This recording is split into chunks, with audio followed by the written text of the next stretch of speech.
Friends, welcome to triple R kitchen. Vegetable salad recipe ఎలా తయారు చేయాలో చూద్దామా? కావలసిన పదార్థాలు: 2 క్యారెట్స్, 2 బీట్రూట్, 2 కీరా, 1 ఆనియన్. ఇప్పుడు క్యారెట్ని కడుక్కొని పీల్ తీసుకొని తురుముకోవాలి. బీట్రూట్ని కడిగి పీల్ తీసి చిన్నగా కట్ చేసుకోవాలి, చిన్న చిన్న ముక్కలుగా. కీరాని పీల్ తీసి చిన్నగా కట్ చేసుకోవాలి. బౌల్ తీసుకొని కీరా, క్యారెట్ తురుము,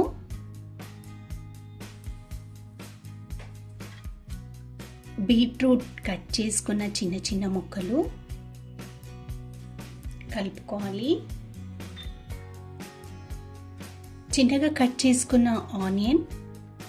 సహజ సిద్ధమైన ఫుడ్ని అప్పుడప్పుడు మనం తీసుకోవాలి. నేను ఇక్కడ తియ్యటి పెరుగు మాత్రమే తీసుకుంటున్నాను. కొద్దిగా ఎక్కువగానే వేసుకోవాలి. బ్లాక్ పెప్పర్ పౌడర్ కొద్దిగా,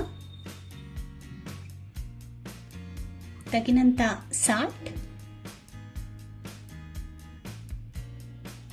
రెడ్ చిల్లీ ఫ్లెక్స్ పౌడర్ కొద్దిగా వేసుకోవాలి.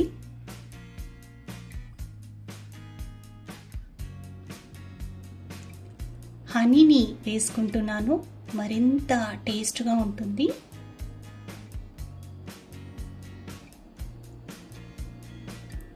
నానబెట్టిన సబ్జా గింజలు 1/2 కప్,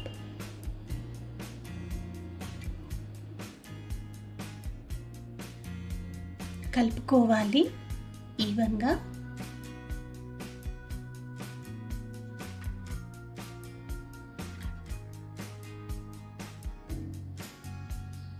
ఇప్పుడు ఫ్రెష్ మల్బరీస్ వేసుకుంటున్నాను.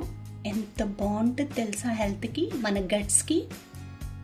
ఇడ్లీ, దోశ, వడ ఆయిల్ ఫుడ్ కాకుండా అప్పుడప్పుడు వెజిటేబుల్ సలాడ్ మన జీవన విధానంలో భాగమైపోవాలి. Like and share, subscribe. Thank you for watching.